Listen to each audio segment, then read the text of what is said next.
Assalamualaikum warahmatullahi wabarakatuh. Perkenalkan, nama saya Akbar Perdana dari Prodi Pendidikan Teknik Elektro kelas B. Asal saya dari Provinsi Sumatera Barat.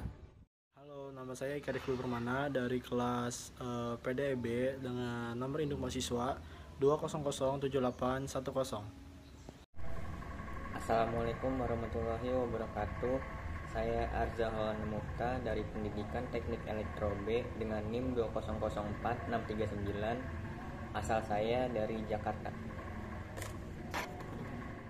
Di sini kami akan membuat sebuah video yang bertemakan Pancasila, atau lebih tepatnya tema yang akan kami angkat adalah sila yang ketiga, yaitu Persatuan Indonesia, guna melengkapi ujian tengah semester kami pada mata kuliah Pendidikan Kewarganegaraan. Persatuan dan kesatuan menjadi satu kebulatan tekad satu bangsa, satu dengan seluruh warga yang ada dalam masyarakat, untuk mewujudkan cita-cita bersama. Untuk menumbuhkan semangat persatuan dan kesatuan, perlu sikap cinta tanah air dan toleransi. Sikap cinta tanah air adalah suatu bentuk kasih sayang dan suatu rasa cinta terhadap tempat kelahiran dan tanah airnya. Dalam substansi persatuan dan kesatuan terdapat sejumlah konsep dasar. Di antaranya adalah persatuan, kesatuan, bangsa, integrasi nasional, nasionalisme, dan patriotisme. Persatuan dan kesatuan ini terpatri jelas dalam sila yang ketiga yang berbunyi Persatuan Indonesia, yang berarti bahwa bangsa Indonesia ini harus terus bersatu dan tidak boleh terpecah belah. Persatuan ini berasal dari kata satu yang dimana artinya adalah utuh dan tidak terpecah belah. Persatuan mengandung pengertian disatukannya berbagai macam corak yang beraneka ragam menjadi satu kebulatan yang utuh, atau dengan perkataan lain, hal-hal yang beraneka ragam itu setelah disatukan menjadi sesuatu yang serasi, utuh, dan tidak saling bertengkar antara satu dengan yang lainnya. Arti penting kesatuan dan persatuan bagi bangsa Indonesia. Arti penting persatuan dan kesatuan dalam pembangunan bangsa adalah untuk menghindari konflik serta perpecahan antar golongan masyarakat. Hal ini disebabkan oleh Indonesia ini terdiri dari berbagai macam suku bangsa, bahasa, adat istiadat, dan yang lainnya. Di sini saya akan menjelaskan beberapa arti pentingnya persatuan dan kesatuan. Di antaranya sebagai berikut. Yang pertama ada mewujudkan cita-cita negara kesatuan Republik Indonesia. Tujuan persatuan dan kesatuan adalah untuk mewujudkan cita-cita bersama dalam bingkai negara kesatuan Republik Indonesia atau NKRI, yang didasari oleh 4 hal yang tercantum di dalam pembukaan UUD 1945 alinea keempat, yaitu yang pertama melindungi segenap bangsa Indonesia dan seluruh tumpah darah Indonesia, yang kedua mewujudkan kesejahteraan umum, yang ketiga mencerdaskan kehidupan bangsa dan ikut melaksanakan kehidupan dunia yang berdasarkan kemerdekaan, perdamaian abadi, dan keadilan sosial. Lalu yang kedua, memupuk semangat nasionalisme.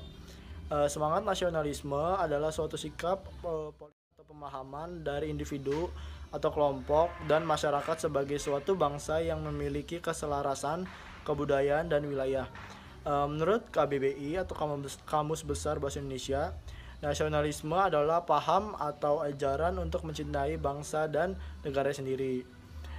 Nasionalisme pada saat ini tidak lagi harus ikut angkat senjata, tetapi dapat diwujudkan dalam bentuk yang lain, seperti mengharumkan nama bangsa dengan berprestasi dalam bidang olahraga, seni budaya, penguasaan ilmu, dan sebagainya. Dan masih banyak lagi yang dapat kita lakukan untuk menjunjung tinggi rasa nasionalisme kita terhadap NKRI ini. Sekian dan terima kasih. Yang ketiga, Bhinneka Tunggal Ika dalam bingkai NKRI. Bhinneka Tunggal Ika dalam keberagaman sosial di Indonesia adalah sebagai pemersatu perekat berbagai budaya dari suku bangsa di Indonesia. Di dalam UUD 1945 menjelaskan bahwa lambang negara Indonesia adalah Garuda Pancasila dengan semboyan Bhinneka Tunggal Ika. Menghormati keberagaman suku bangsa merupakan upaya menjaga persatuan negara Republik Indonesia untuk mewujudkan cita-cita bangsa Indonesia. Keanekaragaman tersebut merupakan milik Indonesia yang harus kita jaga dan lestarikan sehingga mampu memberikan warna ketentraman dan kedamaian bagi rakyat Indonesia agar ke depan tidak banyak menimbulkan persoalan yang mengancam disintegrasi bangsa. 4. Wawasan Nusantara. Wawasan Nusantara adalah sudut pandang geopolitik Indonesia secara mendasar. Secara harfiah, wawasan Nusantara berarti konsep kepulauan. Secara kontekstual, istilah ini lebih tepat diterjemahkan sebagai visi kepulauan Indonesia.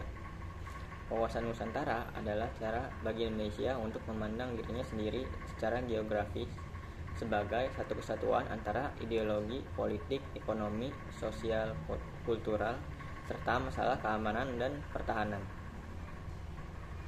Konsep ini berupaya untuk menjawab tantangan geografis yang melekat pada diri Indonesia sebagai negara yang terdiri dari ribuan pulau serta ribuan latar belakang sosial budaya penduduknya. Hal ini terkait dengan sikap negara yang mengutamakan pada persatuan dan kesatuan. Maka perairan yang terdapat di antara pulau-pulau itu harus dianggap sebagai elemen penghubung dan bukanlah sebagai faktor pemisah. 5. Kebebasan warga negara dalam demokrasi Pancasila.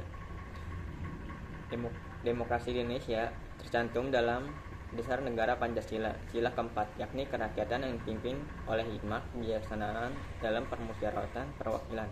Juga UUD 1945, yakni kedaulatan berada di tangan rakyat dan dilaksanakan menurut Undang-Undang Dasar 1945.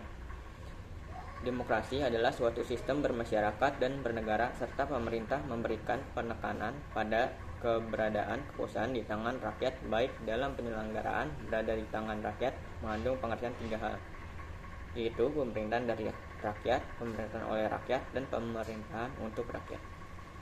Sekian, terima kasih. Wassalamualaikum warahmatullahi wabarakatuh.